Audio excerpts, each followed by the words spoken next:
I think that the ginkgo tree is so much about helping us remember who we are and what we need at that moment. Hello and welcome to the Herbs with Rosalee podcast, a show exploring how herbs heal as medicine, as food, and through nature connection. I'm your host, Rosalee de la Forêt. I created this YouTube channel to share trusted herbal wisdom so that you can get the best results when relying on herbs for your health. I love offering up practical knowledge to help you dive deeper into the world of medicinal plants and seasonal living. Each episode of the Herbs with Rosalee podcast is shared on YouTube as well as your favorite podcast app. Transcripts and recipes for each episode can be found at herbswithrosaleepodcast.com or through the link in the video description. Also in the video description, you'll find other helpful resources. For example, to get my best herbal tips, as well as fun bonuses, be sure to sign up for my weekly herbal newsletter. Okay, grab your cup of tea and let's dive in. When I sat down to interview Mary, I had no idea her herbal roots grew so deeply. All I knew is that I had fallen in love with her plant newsletters, which are really just love letters within themselves. I'm really excited that she chose ginkgo for her herb. It's a new plant for the show, and I enjoyed learning more about it myself. In fact, now I really want to grow a ginkgo tree in my yard, just looking for the perfect spot. Well, for those of you who don't already know her, Mary Morgaine Squire, aka Mary Plantwalker, is a land steward, writer, educator, ceremonialist, and avid gardener living in the Appalachian Mountains of North Carolina. She began her walk with the plants at Fairhaven College in the early 90s while earning a BA in sustainable living and later traveled the world to learn about the plants and healers of indigenous cultures. Matthew Wood, Frank Cook, and Juliet Blankespoor have been some of her many herbal teachers along the way. As a plant folk woman, Mary Morgaine walks her talk by steeping herself daily in the spirit of the plants, whether it's eating something wild, drinking herbal tea, sitting under a tree, or giving voice to the plant nation. She offers regular Appalachian tea ceremonies, plant walks, and other earth-based workshops, and is the author of a weekly subscription newsletter called Earth Devotions. Welcome to the podcast, Mary.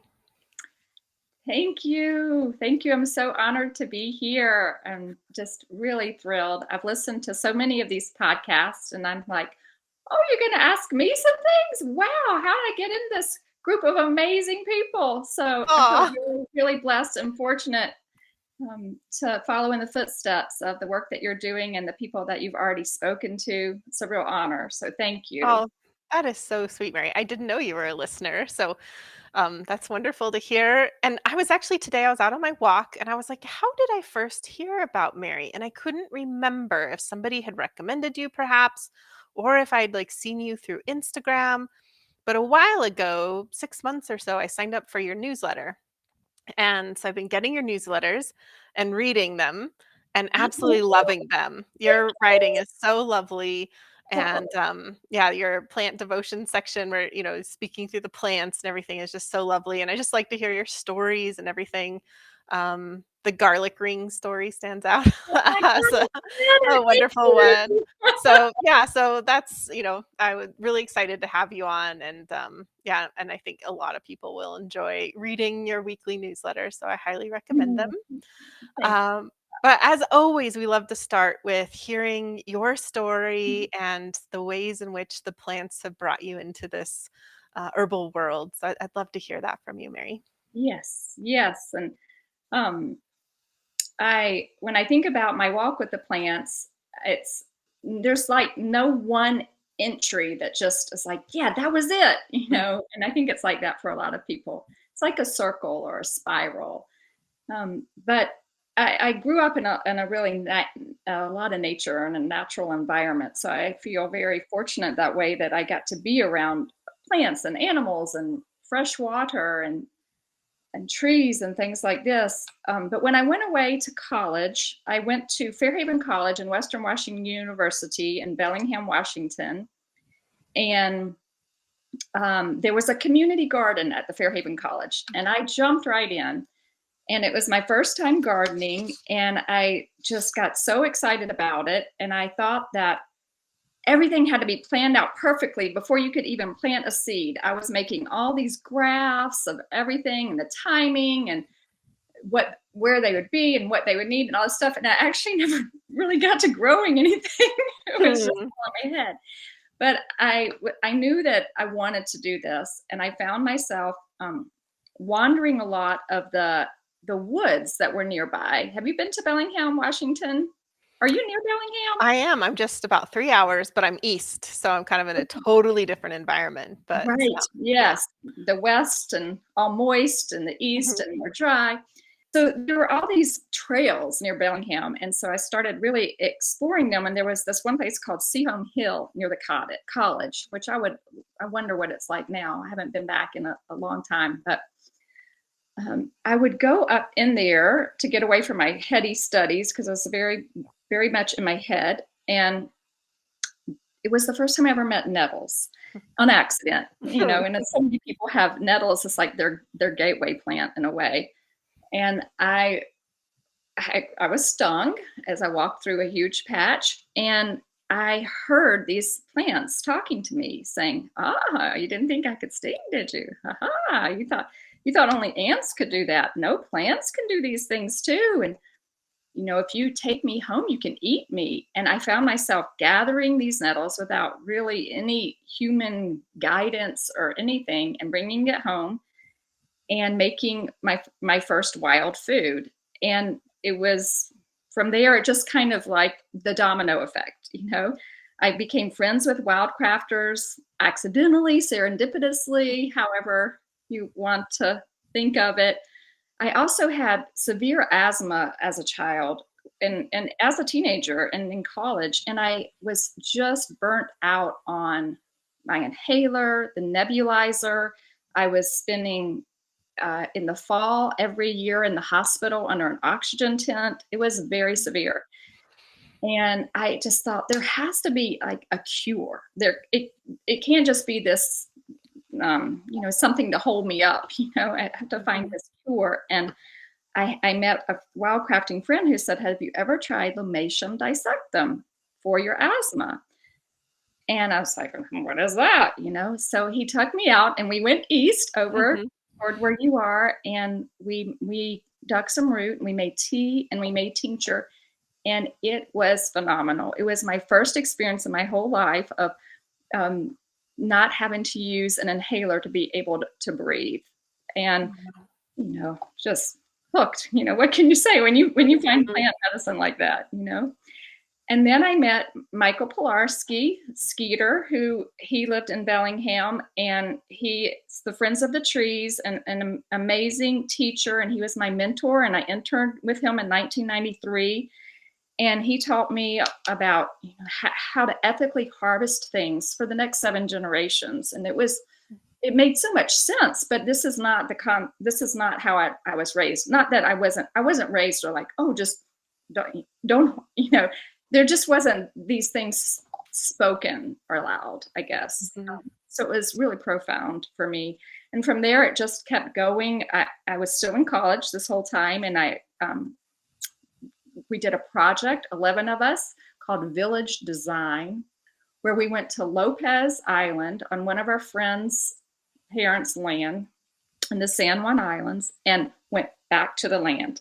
Well, we weren't going to do anything but live off the land, everything, our medicine, our food, everything. Well, we didn't know what we were doing. We got so desperate, we ate banana slugs, let's just say. That's how bad it was. But we did learn a lot about plants, and we lived under the stars and in the open for months. So you can only, imagine what you're learning from watching the trees and the plants growing and feeling all of these things around you. And so that was a big, big part of my plant path. And then I moved back to the East. I'm from the South. I'm from South Carolina. And I moved back to the East Coast, and I lived in New York. And I came across this blue cohosh patch one day. And I didn't know it was blue cohosh patch at the time. And it was a huge patch. Wow. And it was gorgeous. It had this blue, hue to it, and the light was just filtering in, and it was just after a rainstorm, and it was all in flower. And I just knew in that moment, like, I am a plant person. This is what I have to do and be in my life. And so I looked up a teacher to study. I kind of checked out a bunch of them, but I ended up studying with Matthew Wood, and Dina Falcone. She helped set up a course, and it was wonderful. He was such a great teacher. I learned so much. So I spent a year studying with him. And then from there, most of my teachers have been local teachers that I've met along my path. And a lot of my teachers nobody knows them. They're people who, some of them can't even read or write. They are so embedded in the knowledge of the land and the plants that they just pass it on orally. And then I met Frank Cook, who, have you ever heard of Frank Cook? I have, and I was actually wondering if you would say a little bit about Frank, because I don't think a lot of people have heard of Frank Cook, and Yeah. he has such Okay. an interesting presence still in the herbal world, even though he's passed on some years ago now. So yeah, I'm wondering if you would say some things about Okay. Frank. I would love to. I'd love to share about Frank and keep him alive, because he passed away quite early at a young age, unexpectedly, in 2009.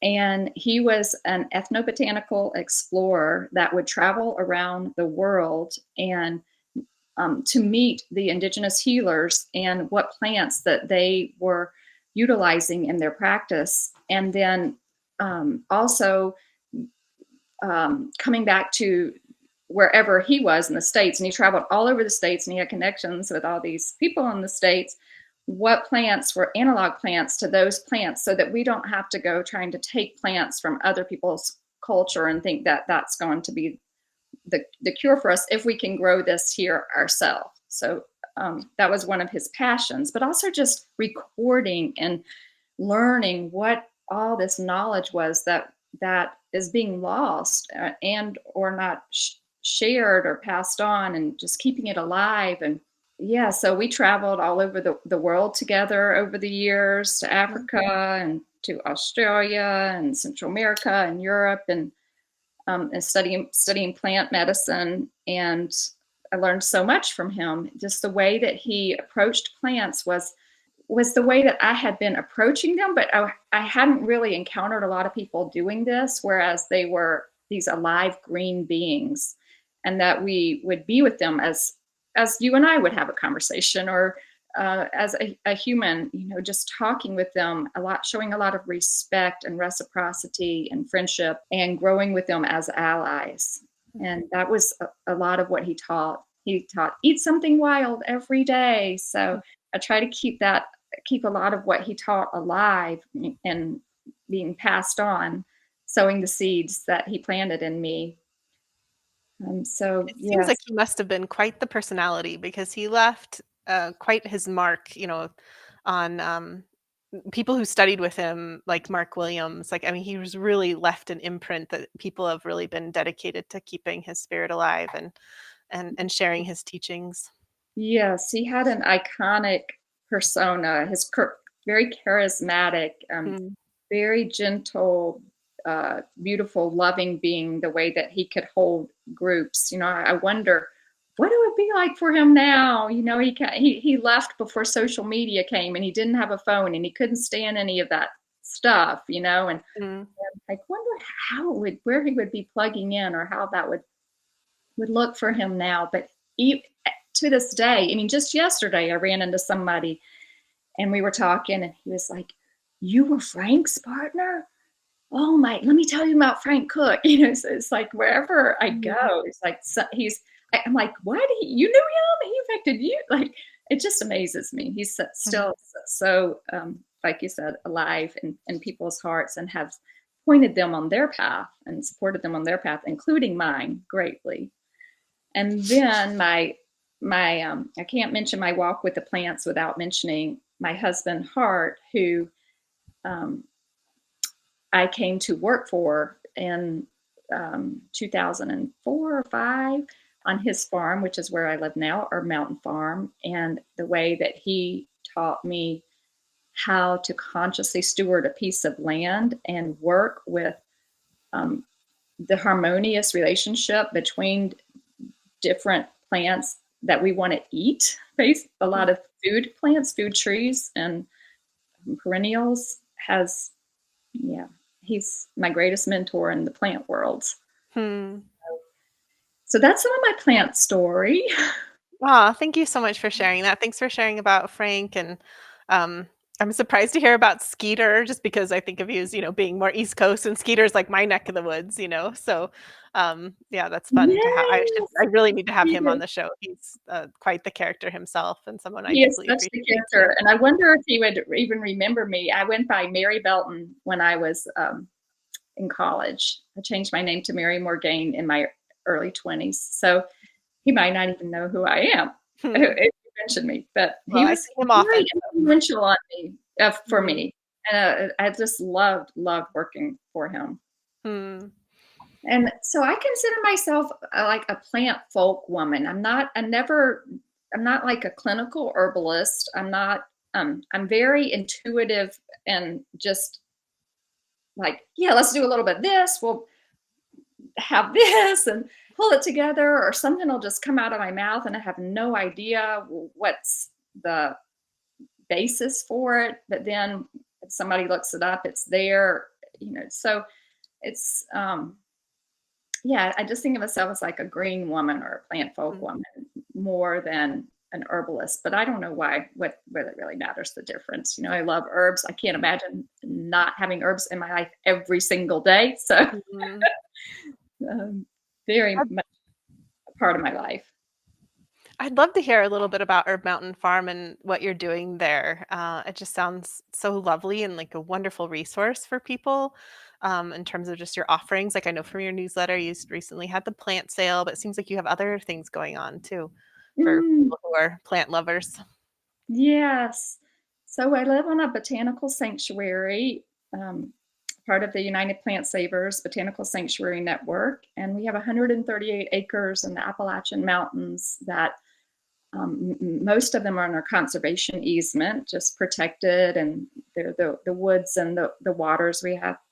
There's our own watershed that flows down, so it feels really sacred and special to protect that water flow that flows here into the creek out front, which flows to the French Broad River, which is the oldest river in the world. And that so we have a lot of buildings here because my husband can't stop doing things, so he builds things, and they work for his family. And since some of his family has passed, others have moved away, so we have tenants that live in them, and so kind of have this unintentional residential community Hmm. that is really fun and special. It's like we all have our own things going on, but we all have each other's back, and occasionally we'll have events together and things. And um, we have a really beautiful school here, like a Waldorf-based outdoor forest children's program for elementary, that we have kids here every day. Such a beautiful gift, wonderful thing happening. And then we have events here. Some people, like Mark, does these lovely plant walks here. We have some other people who do. I host Appalachian tea ceremonies and plant walks and earth communion workshops, and it's just so many various things over the years because there's just a space for it. And my husband Hart and I love planting and tending plants, so we need somebody to come admire them. uh, no, but we do have this like passion of increasing diversity here. Mhm. If a plant can grow here, let's try it out. um, so yeah, that's some about the farm. Yeah, just looking behind you, just all that greenness behind the windows and stuff, I just get this sense of just this incredibly lush place with, yeah, botanical diversity. It sounds really lovely. Yes. It is quite lush, especially this year. We've had an ample amount of rain in May. It's just been a real blessing that things grow so fast here when they grow. It's like weeding. You can't keep up. Yeah, I read you were in zone 6. I'm in zone 4, but I have that same feeling of like May is just this incredible amount of growth. I mean, you can just practically watch the plants grow before your eyes leading up to solstice. I mean, it's just amazing. So, yeah, It it's a really busy, is. busy season to be sure. It Yeah. gives me so much hope every year. Like, no Mm, matter what hardships have happened over the winter or what hard things are happening in the world, like when this time of year rolls around, I just feel the fecundity of Mother Earth and feel so much hopefulness for our planet and all the species that the potential. yeah, yeah. Thank you for that. Well, you have chosen an herb that I don't know if you know this, but it's the first time it's on the podcast, and that's Oh gosh, I ginkgo. hope I can do it justice. It's such a sacred one. It's not a plant that I work with a lot myself, so I'm excited to hear what you have to share about ginkgo. Yeah, well, okay. I'm excited to talk about ginkgo. What do you think about us starting and just doing like a little brief plant meditation with ginkgo before we That, talk about it? that sounds lovely. Yeah, Okay, let's do that. all right. So let's see. I just invite you and our listeners to softly close your eyes and just conjure up an image of either a ginkgo tree that you know, that you have a personal relationship with, or that you know one in your town where it is that you've admired or seen, or if not, just the tree itself, any pictures that you've seen, and just what you know of the ginkgo tree. And just call that image up in your mind.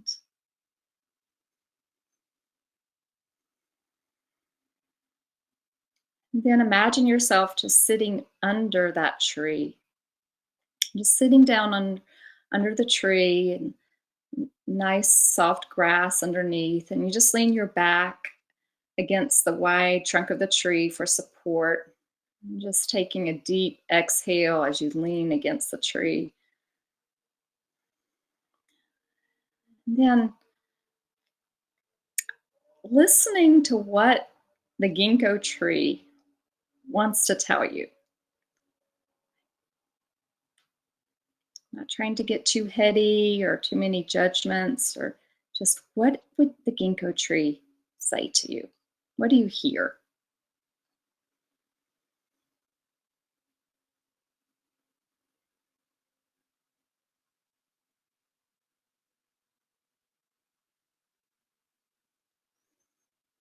And then we'll just slowly open our eyes, and I'd love to hear if anything came to you, if you heard any words from the ginkgo. And if you didn't, that's okay. I just so curious. Hmm. Well, I immediately love just thinking of a ginkgo. They don't grow near me, but I recently spent time with two ginkgos growing together in Lucca, Italy, at a botanical garden there. So Mm. I was glad I had something to rest on and You get to rest. go back to Italy. Yeah. Um, yeah, there's this big, beautiful trees. In fact, I think I took pictures, so I'll put those on the screen for those people who are watching the video. And the word that came to me, or sense, I had two sense of things that come to me. One was rest, and perhaps that was because I was really feeling, Mm. that rest of the ginkgo tree holding me. And the other thing that came to me was just a sense of wisdom, like rest and wait for the wisdom was kind of Mm. what came to me. Mhm. Beautiful, beautiful. Yes. And I have this ginkgo tree right outside of our front door. Mm, And I wrote a love letter to ginkgo a little while back, and I wrote, I'm just going to read a couple sentences of what I wrote that the ginkgo shared with me from this love letter. Um, and I say, I stand beneath your branches and listen. I hear things. Are you whispering to me? I hear, this too shall pass. I hear, don't sweat the small stuff. I hear, don't give up. Stand tall. Make beauty. I hear, remember who you are. Yeah. I think that the ginkgo tree is so much about helping us remember who we are and what we need at that moment, whether it be wet rest or words of wisdom or encouragement. All of these things. It's like the biggest grandfather, grandmother we have on this planet. It's a living fossil.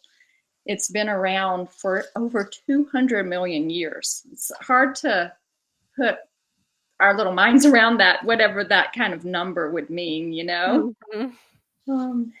And it's in a family all on its own. It's the only surviving member of this family, the ginkgo. Biloba, the Latin name. I always love to look upon the Latin name because it will often tell us a lot more about the plant. And in this case, biloba means tri leaves. And I brought a piece of ginkgo in from our tree out here. And so it's funny because biloba is double, not biloba, not tri leaves, two leaves. Biloba means two lobes, but a lot of times the leaves will just be fans and not two lobes. So, and then sometimes, well, this one doesn't even have the biloba. Well, that's what you get with a Latin name, but there are bilobas, and they say that the doctrinal signatures are, those are the two hemispheres of the brain. They also look like a heart. And we probably, if anybody has had any engagement with ginkgo as medicine, the first thing that comes to their mind is for memory, for helping sharpen your mentality, increase your learning capacity. And that's what one of its biggest gifts is, and what it's most famous for. Even if you don't even really know it that much, you probably have that knowledge in your mind, you know? And I think it's like, it just seems ironic that this tree that is the oldest tree on the planet is helping us remember. And I think that it has the capacity and the longing to want us to remember Earth's story. And so I love to drink the tree tea, the leaves of the tree, just to try and remember, like, beyond my little life, beyond the past 500 years, beyond it, like, what have you seen as a species? It's just mind-boggling, but also really humbling and helpful, because it teaches resilience and the capacity to just stand strong and adapt to many, many changes, which we are being asked to do in these times. The tree itself can grow in really hot place. It can't grow in subtropical, but it can grow in really hot place. It can grow in incredibly cold zones, like the zone range that this tree can grow in, and the amount of water that it can take, or the lack of water that it can take, is really extraordinary for a tree. There are not a whole bunch of trees that can take such a wide range of things. It's even said that there are some ginkgo trees near Hiroshima that were bombed and started sending out buds like a month later or something. I mean, this tree is like magic, and they're so easy to grow. All you need is a little nut. You put it in a pot, and you can grow a ginkgo tree. And they're gorgeous, and they live for over 1,000 years. Imagine planting something that you're leaving for your descendants for over 1,000 years, you know, and what that tree will see. Like the tree that's right outside of our front door, Hart planted it in the 90s. So it's about 30-something years old, and it's already like, I don't know, 60 feet tall. It's huge. Wow. And the tree grows as wide as it does tall. And I think it takes a couple hundred years for it to get to its full growth. So it's a very big tree. And so stunning. Like, these leaves are like art in of itself.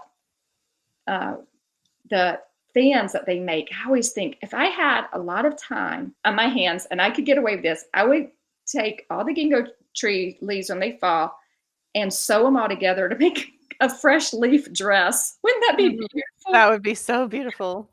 And you can make these butterflies out of these leaves. Have you ever seen that? The way people make butterflies and then set them on their altar or to decorate, or little baskets. You can do fun things. And of course, they're easy to press, to make cards out of, just all this beauty. It's like beauty bang. Mhm. um, Gosh, what else do I want to say? I mean, there's so many things. It's also called the maidenhair tree because the leaves sort of look like ferns. Mm. I'm drinking some ginkgo. Well, I'm drinking my sweet memory tea right now, so I can hopefully remember what I want to say. Let's talk about that recipe a bit because this looks like a beautiful recipe, your sweet memory tea, and you have several herbs in there, one of which I think might be new to folks. So I was hoping you'd talk a bit about that too. Yes. So in this sweet memory tea, I have some ginkgo, of course, ginkgo leaves, and I'll just want to pause and say that in general, I use the ginkgo leaves when they're yellow because the ginkgo tree will give all of its leaves when it's like just starting to turn yellow. They'll drop all of them within hours. It sounds like snow coming down. It's a complete meditation. We have people in the neighborhood and the community say, call me as soon as the ginkgo starts to shed its leaves, because they want to come sit under it and cry or be still or whatever. It's so powerful. If you've ever seen a ginkgo tree, the way that it sheds its leaves within hours. But why climb a 100-foot tree and harvest leaves when you can wait for the tree to give you all of its leaves itself, when there's just as much medicine in those leaves too? So that's why I usually use the yellow leaves. But sometimes I'll go cut in a branch that's hanging really low to get the fresh green ones and make a little bit of fresh tea, especially when I've used up all my leaves from last year, which I just did. So, so this has ginkgo leaves. It has jayagulan. Have y'all talked about jayagulan on the That's show? the one I was thinking folks will want to hear about. Yes. Okay. So do you see that green or patch in the window there? Mhm. That's jayagulan. Yeah, jayagulan goes crazy here, and I warn anyone, if you want to plant jayagulan, to be very cautious with it, because I regret planting it so badly. It has just taken over, but it is an amazing plant. It is an amazing plant, but it is a very, very aggressive here. It's in the cucumber family, and one of the name of it is poor person's ginseng, because it has a lot of the similar qualities that ginseng has, but you can grow it really easy and harvest tons of it in a season. It's a viney, palmate, shiny green leafed herb that um, has a very sweet aftertaste, but kind of tastes bitter at first. At least I think it does. It's sometimes called sweet tea vine, but this version, not so much. And it's wonderful for helping you remember things. It's wonderful for longevity. It's an adaptogen for vitality, all these things that ginseng are. So I love combining it with ginkgo and using it any chance that I can, because we have like a million leaves of it. I keep waiting for somebody to call me up and say, I need to harvest all of your jayagulan. I'll be like, thank you. That's great. And then rosemary, who has been used for centuries to help keep our minds clear and to recall the things that we're wanting to keep fresh in the front of our minds. And nettles, partly because I put nettles in everything. It's just such a good base for a tea. It just grounds everything out. It melds all the tastes together. Plus, it's full of so many nutrients and minerals that we are often lacking, that is keeping us from, like, we're getting brain fog because we're just not getting these minerals that we need. So I've added nettles and lemon balm. And lemon balm is part of why I call it the sweet memory tea, because I think that the lemon balm just helps us like see life with a much brighter filter. Things feel a lot happier and more joyful when we bring lemon balm into our lives. So that's the sweet memory tea that I'm drinking. Cheers. Cheers. It's I hope you lovely. make some too. And for everyone who'd like a copy of their beautifully illustrated sweet memory tea recipe card, we'll have those available for you in the show notes. I love Thank your you. recipe cards, by the way, that you Yeah, share. big kudos to They're so Tatiana. pretty. I do want to share that the ginkgo tree is originally from China, and it's extinct in the wild. It has been kept alive through various cultivation, but it was called yingo, which means silver fruit.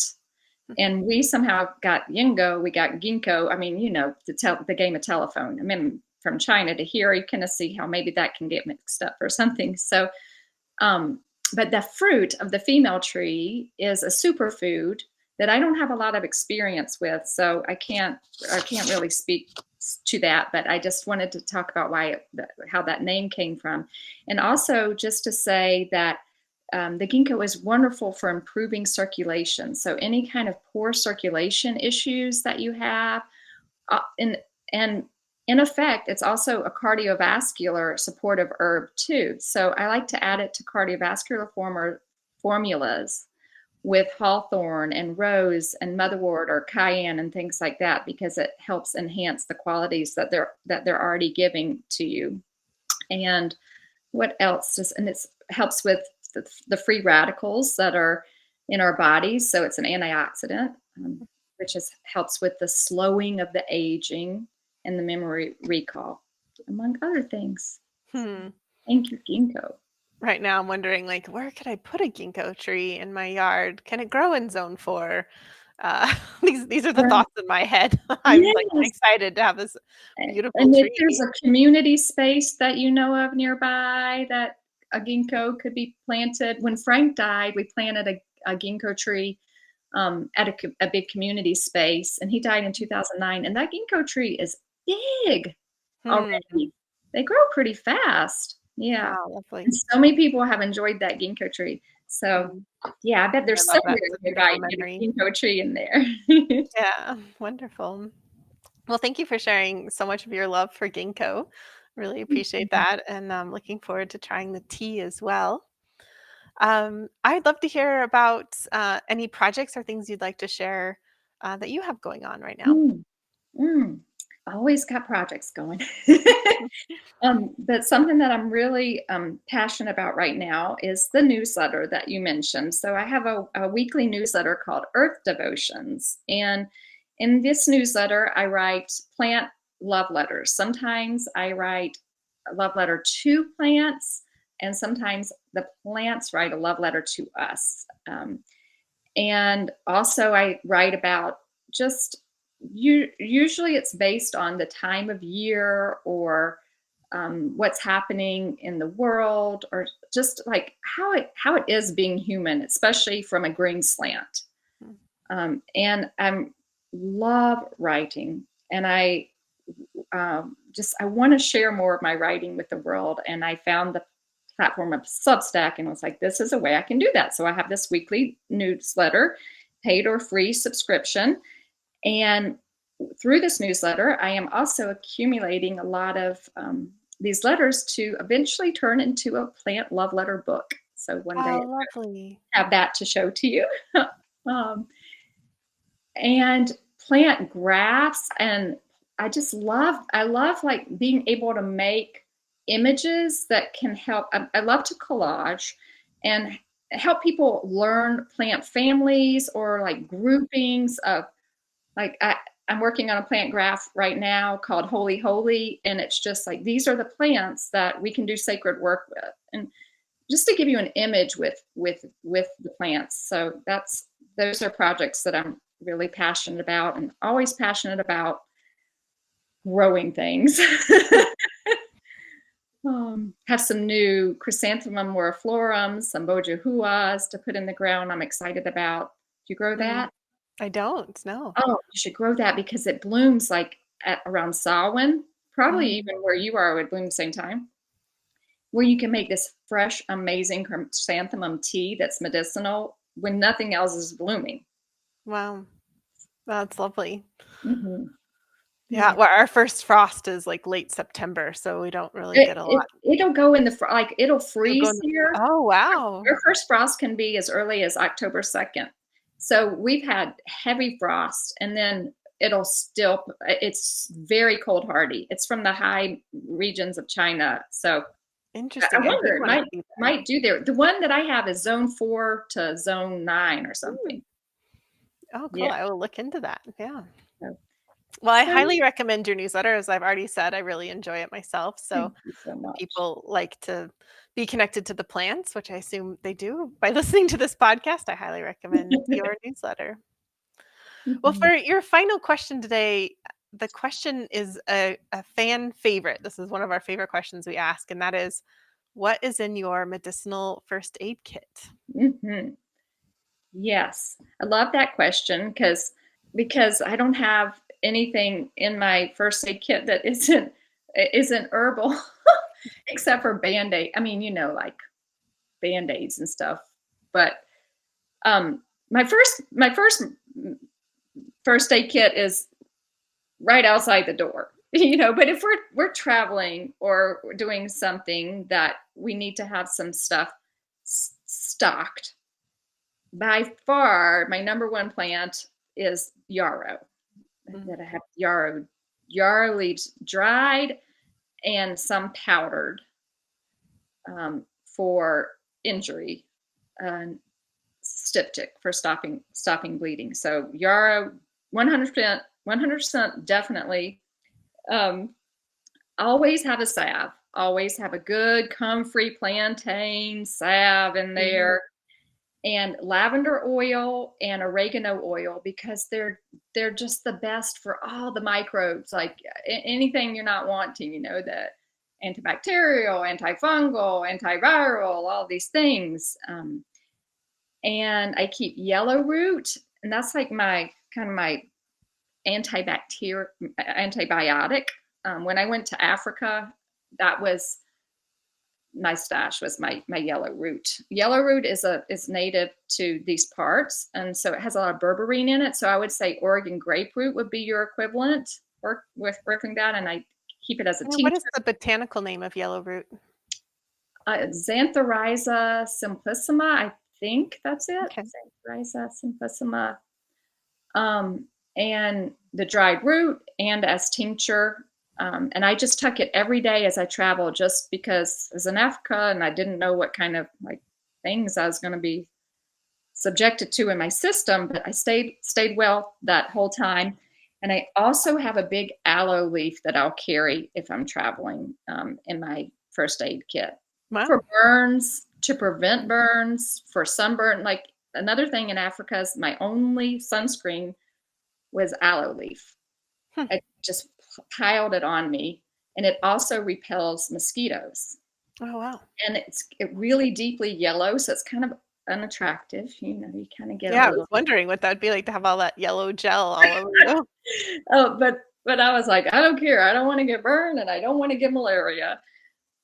So those are some of the things that would be in my. There's more, but that would be some.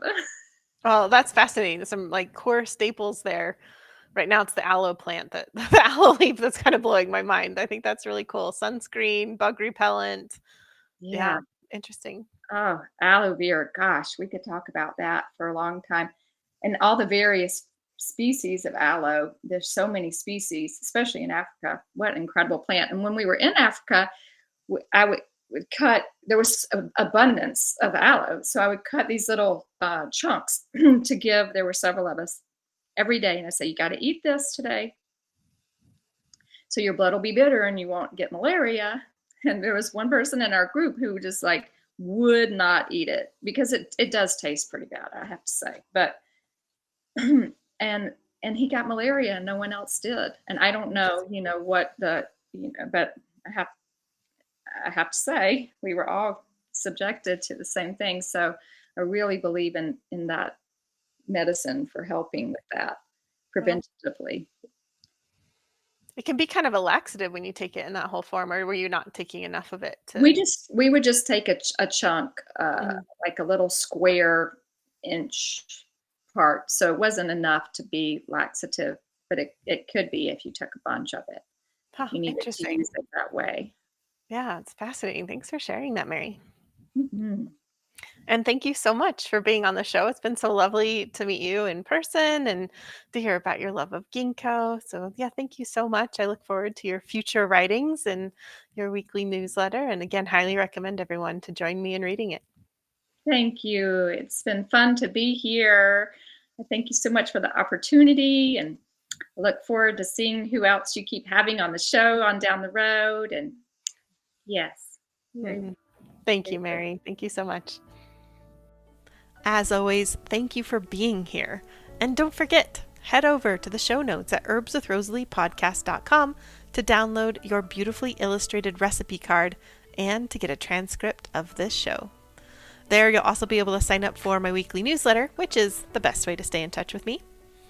You can find more of Mary's work at maryplantwalker.com. If you'd like more herbal episodes to head your way, then one of the best ways to support this podcast is by subscribing on YouTube or your favorite podcast app. I deeply believe that this world needs more herbalists and plant-centered folks, and I'm so glad that you're here as part of this herbal community. Also, a big round of thanks to the people all over the world who make this podcast happen week to week. Nicole Paul is the project manager who oversees the whole operation, from guest outreach to writing show notes to actually uploading each episode and so many other things I don't even know. She really holds this whole thing together. Francesca is our fabulous video and audio editor. She not only makes listening more pleasant, she also adds beauty to the YouTube videos with plant images and video overlays. Tatiana Rusikova is the botanical illustrator who creates gorgeous plant and recipe illustrations for us. I love them. I know that you do too. Christy edits the recipe cards, and then Jenny creates them as well as the thumbnail images for YouTube. Alex is our tech support and social media manager, and Karen and Emily are our student services coordinators and community support. For those of you who like to read along, Jennifer is who creates the transcripts for us each week. Xavier, my handsome French husband, is the cameraman and website IT guy. It takes an herbal village to make it all happen, including you. One of my favorite things about this podcast is hearing from you.